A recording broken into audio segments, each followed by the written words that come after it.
think there's some very good information that can come out of this. I think it needs to be more discussion and some meetings on it. And we spent a lot of other times on it on other issues. We just need some points of clarity that I think would really help out in informed decisions for the decision we have. This committee is finance? Finance members. It's finance members all. I'd like to see it. I'd like to see it. Member Mack. I'd rather take a vote tonight. I mean, I looked at the issue. I think there's a lot of people here who are ready to express some views on it. And I don't know what more discussion is going to lead. I mean, we have the contract. I think the issues have been vetted out. Correct. But Regardless of what your vote is, we discussed this. We'll make the vote tonight. I think This is a finance committee decision. You got the majority of finance. We have the committee majority of finance. We're going to go ahead and have the vote. Yeah, exactly. We discussed this. Yeah, right. Anything else? Question. Law directors, if we have a contract with Redflex. Mr. President, Majority Leader, members of Council, we have a proposed or tentative agreement with them. The point to note, there are two ordinances that are sort of in tandem that were discussed last week. The one, changes the codified ordinances to change this from a criminal matter or quasi-criminal traffic matter to a civil matter. What you're talking about now, I think, is the ordinance that would authorize the service director to enter into a contract with a professional services contract with Redflex. That ordinance has not been finalized because this is not an emergency ordinance. Because the codified changes can't have an emergency on them in order to allow the referendum that goes with that. These are tandem ordinances. So what I'm saying is, if you vote on the Redflex professional services contract tonight, it includes the contract you're referring to, then it does not go into effect for 30 days. And what council is doing is authorizing the safety director to enter into the contract with Redflex. You yourselves don't authorize the contract. You certainly have the right to ask questions, understand the terms and conditions, as well you should. But you would simply be saying, we authorize the service director to enter into contract with Redflex. I'm sorry, the safety director.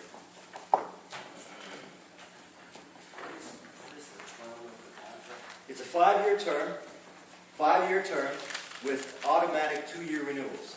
The only way the automatic 2-year renewals do not go into effect is if, at least 60 days in advance, the City of Canton notifies Redflex that they do not wish to extend the contract.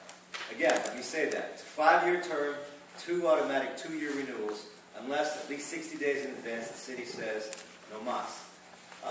There are other outs, but they're technical outs. If, for example, the Supreme Court of Ohio were to rule some of these provisions as being illegal or unconstitutional, the contract would have to be accordingly adjusted. The contract also provides that if either side is in breach, if either side has a material breach as alleged by the other side, then they have 45 days, I think a 45-day notice period, and 45 days to correct it. And again, it's a proposed contract between Redflex and the City of Canton that you would be authorizing the safety director to enter into with Redflex. And let me add, when we were discussing the issue of whether an income tax or a property tax, this was one of the components that we discussed back then. That's been months ago. So everyone has had the appropriate time to look at this issue, to discuss it, to talk to the necessary people in regards to this. It's time to make your decision. Mr. Leader, I was wondering, since we just saw the contract 2 days ago, would it be okay if I asked the law director to clarify something on this contract? Law director, this has come up with a couple people that there's been some back and forth that these cameras could be used to apprehend suspects or identify suspects, crimes, shootings, however. I'm looking at the contract now under section 9-11. And this sets provisions that the customer, and if I go back under definitions, that is us, there are things in here that would constitute a breach of contract. And unless I'm wrong, and maybe you can shed some light on this, those are specifically laid out as activities we cannot use this to identify, apprehend, arrest, prosecute criminals of any type for any other crimes other than the specified purpose under the title, which would be speeding tickets or running red lights. And am I incorrect in my reading this? Would that constitute a breach by the customer, us, were we to use those? I'll answer you briefly legally and then yield to the safety director who has the practical answer to the enforcement side of this. And I know he and Derek have been in discussions with this organization. 9/11, it's an astute question, Mr. Fisher. 9/11 does say customers shall not use, deploy, or operate the mobile speed enforcement vehicles for those other purposes that you've mentioned specifically. Shall not use, deploy, or operate. But I must say, because they are being run, they become public records at some point. And if, for example, we need to look at those to see if there's been an accident or if there's been a crime in the vicinity, we have the right to look at those. I think Redflex has other concerns from a legal point of view about the original intent to use, deploy, or operate those. So I think incidentally we would be able to use those. But I'll give my time to you. It is my understanding with the conversations we've had with Redflex, I think I expressed this to Mr. West earlier today, that they don't want to get bogged down in crime investigation. Okay? So what I believe the intent of this is that should, for an investigative purpose, our detectives or our police personnel want to review these to see if at a certain place in time a certain vehicle came through this, they can do it from an investigative standpoint.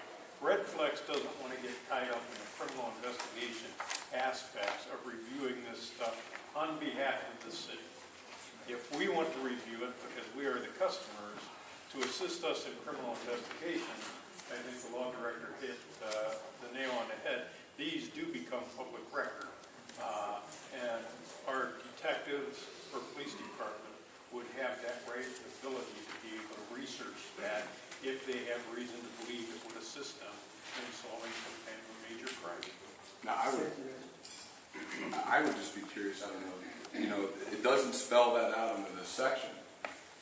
Under this section, it says we shall not, which would mean it'd be a breach of contract if we're using and it says us as the customer. Well, that is our contract with Redflex. Right. I don't think that precludes us from using it for our purposes.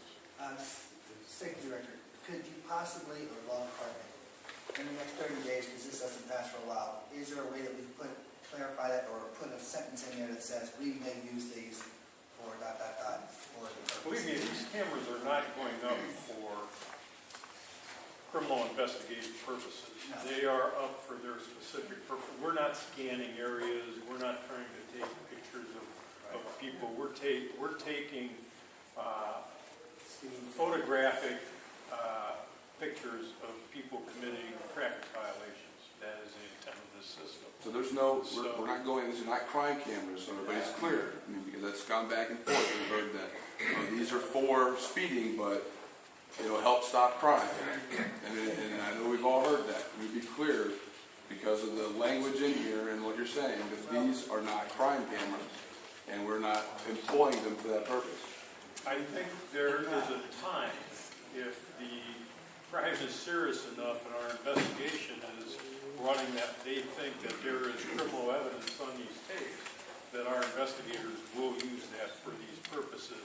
We will not put Redflex into the middle of that and expect them to look up the information for our investigators to do that work. That's If I can my add, understanding. along the line of what State Director was saying, it's not as though we can turn these around and aim them at houses or neighborhoods to I think part of the intent was to eliminate the abuse of those cameras for that reason, and I think that was part of your question then, Mr. Fisher? Yeah, I just wanted to clarify, I did not see this contract until a few days ago, so I wanted some clarification.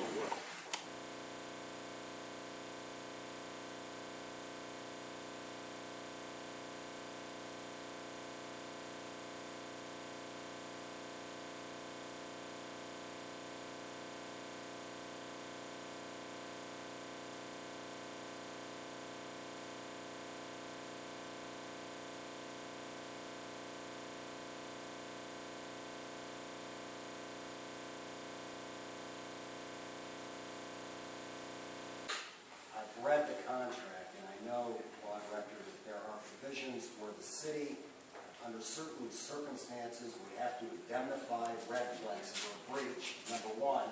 And number two, there are certain circumstances where the city would have to actually pay the legal fees for Redflex if Redflex was successful in arguing a breach.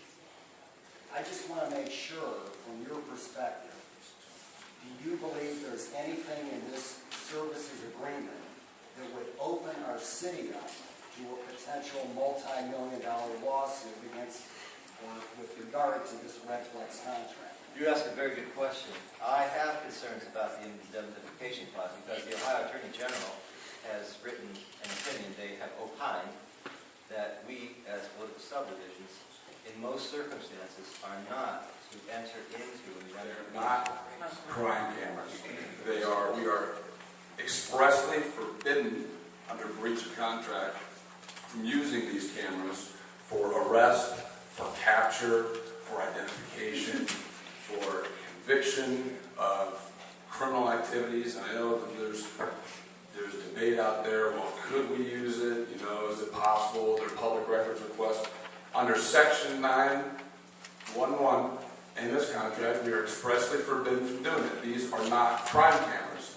What they are, however, these two ordinances together take criminal offenses and make them civil offenses, which means that when you get a bum speeding ticket, as I know many of us have, the burden of proof is on you to prove that you didn't do it. It's on you to determine, to show, not in a court of law, but under an appeals process that's set up, it's on you to show that you weren't driving the car, or that's not your car, or that you actually didn't go through.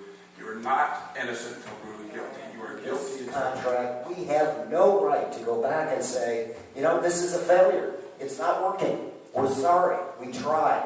We wanted this to work. It hasn't. Do we have anything, any indication from Redflex that they are willing to do that? I think it goes with saying, not without saying, but with saying that we can certainly sit and discuss this with them to see what kind of a health situation we can negotiate with. Thank you, Safety Director. I didn't mean to put you on the spot, but those are some considerations that I would think members of council have. Member Mack? Yeah, Mr. President, I also wanted to bring one point to the council's attention that I feel has been overlooked so far during this debate.